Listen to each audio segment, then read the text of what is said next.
what was happening, but that I didn't know at the time, is that the placenta had gone into a contraction, and blood was entering, but it was not exiting. And with every pump of my heart, blood was entering, and it was just filling further and further till it got to a point where it absolutely exploded. Afterwards, they found that they called it living shrapnel in my entire cavity, uterus and whatnot. So it was pretty gruesome.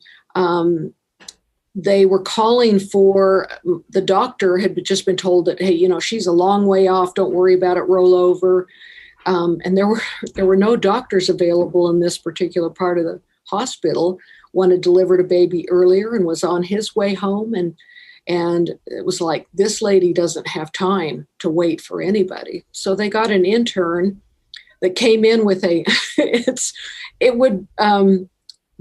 comical now. But at the time, I noticed he was reading some kind of a pamphlet, and I realized he'd never delivered a baby before, let alone an immediate cesarean section or, any kind of an emergency like this. And as they were donning gloves and gown, he was trying to read up on what it was he was supposed to do. Wow. And so I just went, I'm just going to give it over to you. And as he walked in, he saw the amount of blood everywhere. And there was no operating room. There was no anesthesia. I didn't even have an aspirin for this entire procedure.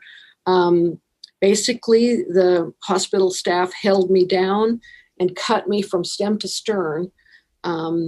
When that cut happened, it wasn't as horrible as you would imagine. It was pretty horrible, but I have a pretty good pain tolerance, and it felt like salt in a wound, that cut with that super sharp scalpel. And I thought, I think I'm going to be okay. I think I'm going to get through this because I could handle it. And getting on with what happens in a C-section is they start moving organs and that to get to the baby. And I noticed this nurse was kind of like a hose was wrapping gray rope around her arm. Happened to be my intestines. And it was painful, beyond words kind of painful. And I wanted to just climb off that gurney. I wanted to exit my body, anything to get away from that kind of pain. And I noticed that the ceiling had popped off. There was no covering over the room. It was just sky, and the walls in the room started to do a wave thing and become very fluid, and they were coming inward. And I was completely lucid because I had no pain medication or anything, and I was in no pain. So at first I was in no pain that I could, I was noting things and remembering. So I have quite a recall of the situation, and kind of lost my place there.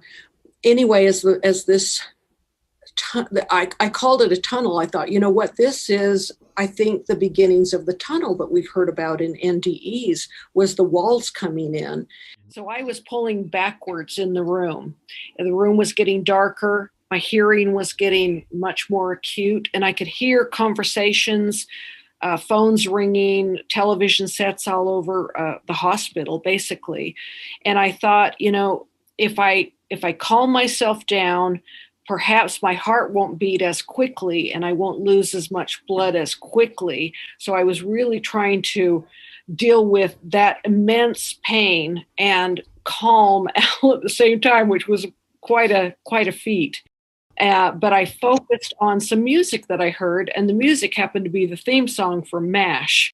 It was, here in Utah, at 10:35 in those years, they played MASH right after the evening news. And it's funny, in the midst of all of that and the tunnel and that, I thought, I'm dying and it's 10:35 and MASH is on. It was pretty wild. And when I popped out of my body, I focused on my feet, and all of a sudden it was like a soft pop, like, those pop guns kids have, the little ball in a rubber gun, and you squish it and it makes that pop noise as the ball pops out. Mm-hmm. It was just a soft pop. There was nothing. It wasn't any more painful or, anything to fear. It was really easy.